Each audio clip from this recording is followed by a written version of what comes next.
النت انطفر، صعد طيارته وطفر نتنياهو.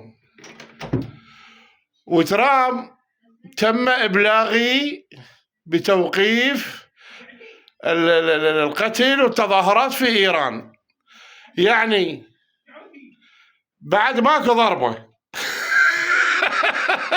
شلون حجج عمي إيران ما تقدرونها ولا عباس أبو فاضل.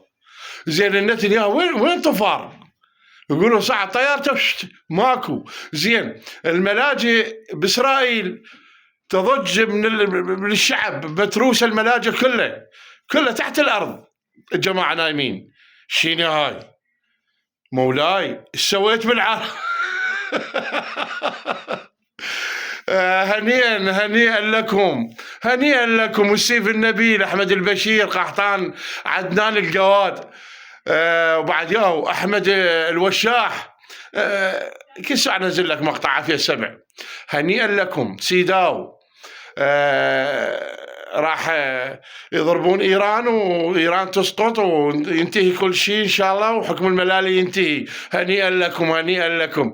تمشي لك شلن على أبوكم لا أبو شرفكم سرسرية لك. هو النتن براسه بقوته وبجبروته طفر.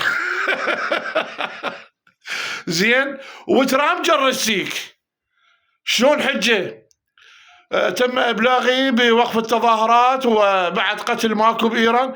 لكم يا قتل جواد، هم الجواسيس اللي دزيتهم انت وإسرائيل الإيران يخربون إيران، كظم الولي الفقيه وعلكم بالرافعات هاي وقضى على كل شيء. إيران منتصرة وعلي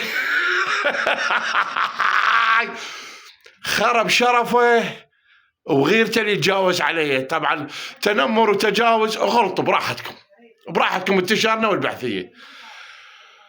نبقى ندوس على روسكم، ندوس. وعلي باي باي.